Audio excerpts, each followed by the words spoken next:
अस्सलाम वालेकुम वीवर्स, कैसे हैं आप। आई होप कि ठीक ठाक होंगे। सबसे पहले तो मैं आपसे कंप्लेन करना चाह रही हूँ कि आप उन लोगों की वीडियोस को इतना ज़्यादा देखते हैं, व्यूज़ देते हैं, जो ऐसे इधर उधर की बातें की होती हैं और ना ही वो कोई अच्छी रेमेडी बता रहे होते हैं। जब मैं कि खुद अपने ऊपर इसका टेस्ट करती हूँ, आपको 100% वो चीज़ बताती हूँ जो अफेक्टिव है आपकी स्किन के लिए, आपकी छाइयों के लिए, क्योंकि मेरी मोस्टली जो वीडियोज़ होते हैं वो छाइयों से रिलेटेड ही होती हैं। मेरे खुद इस चीज़ की शिकार रही हूँ और मैंने इसको अपने फेस से रिमूव किया है और मैं कौन सी रेमेडी है जो यूज़ करती हूँ वो आपको बताती हूँ, जो 100% रियल होती है। लेकिन आप उसको ना तो पूरा देखते हो वीडियो को, ना ही फ़ायदा उठाते हो। खैर, आज फिर आपको वो पेस्ट बताने जा रही हूँ जो मैं हफ्ते में 3 दफ़ा यूज़ करती हूँ। अगर आपका दिल किया इसको अपने फेस पे अप्लाई करें, अगर आपका दिल चाहे तो आप अभी से वीडियो को छोड़ सकते हैं, क्योंकि मैं तो ईमानदारी से वीडियो बनाती हूँ, आपके लिए वो चीज़ लाती हूँ जो 100% वर्क करती है आपकी स्किन से छाइयों को ख़त्म करने के लिए। तो यहाँ पर मैंने चिया सीड ले लिए हैं, इसको मैंने बारीक पीस के पाउडर बना लिया है। ये आपकी स्किन को बहुत अच्छा एक्सफोलिएट करती है और छाइयों के लिए बहुत ही अच्छा है।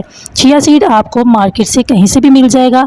हाफ़ टी स्पून मैंने वो लिया है। हाफ़ टी स्पून ही मैं यहाँ पे लूँगी अलसी के बीज का पाउडर, यानी अलसी के बीज को भी मैंने यहाँ पे पीस के रख दिया है। फिर बारीक पिसा हुआ हाफ़ टी स्पून से भी कम मैं यहाँ पे ले लूँगी चावल का आटा। और चौथी चीज़ जो है वो मैं यहाँ पे ले रही हूँ माल्टे के छिलके का पाउडर। ये 4 चीज़ें मैं अपनी स्किन पे यूज़ करती रहती हूँ हफ्ते में 3 दफ़ा। तो ये पेस्ट जो है अभी आपकी स्किन से 100% पिगमेंटेशन को रिमूव करता है। ये वो वाला प्रोसेस है जो मैं क्रीम से स्किन के ऊपर बनी हुई पिगमेंटेशन को रिमूव करने के बाद लगाती हूँ। अगर आपको क्रीम से अपनी स्किन को साफ करना है छाइयों से, तो मैं डिस्क्रिप्शन में लिंक दे दूंगी, आप उसको यूज़ करिएगा। 100% आपकी स्किन से छाइयाँ रिमूव हो जाएंगी। यहाँ पे मैंने इतना दूध डाला है कि ये बिल्कुल एक पतला सा पेस्ट बन गया है। ये देखिए कितना पतला सा पेस्ट है। अब हमने इसको आधे घंटे तक ऐसे ही छोड़ देना ताकि हमारा जो है ये बिल्कुल सा पेस्ट बन जाए। तो ये देखिएगा आधे घंटे के बाद आप देखेंगे तो इसका इस तरह से पेस्ट रेडी हो जाएगा, यानी इसने दूध को अच्छी तरह से सोक कर लिया है। बिल्कुल ऐसा ही आपका पेस्ट होना चाहिए, थिक्की सा होगा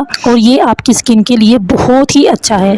45 मिनट के लिए अपने चेहरे पे लगा के रखना है। आपको थोड़ी सी मुश्किल होगी इसको चेहरे पे लगाने में, क्योंकि ये थोड़ा स्टिकी सा है और आपने इसको अप्लाई करना है स्पेशली उन पार्ट्स पे जहाँ पे आपकी छाइयाँ हैं। तो आप थोड़ा मुश्किल होगा, लेकिन मैं भी इसको चेहरे पे लगा के रखती हूँ 45 मिनट तक, तो लग जाएगा। थोड़ा मुश्किल होगा, ये नहीं कि आपने छोड़ देना है, लगाना ज़रूर है। इंशाल्लाह आपको बहुत अच्छे रिजल्ट्स मिलेंगे।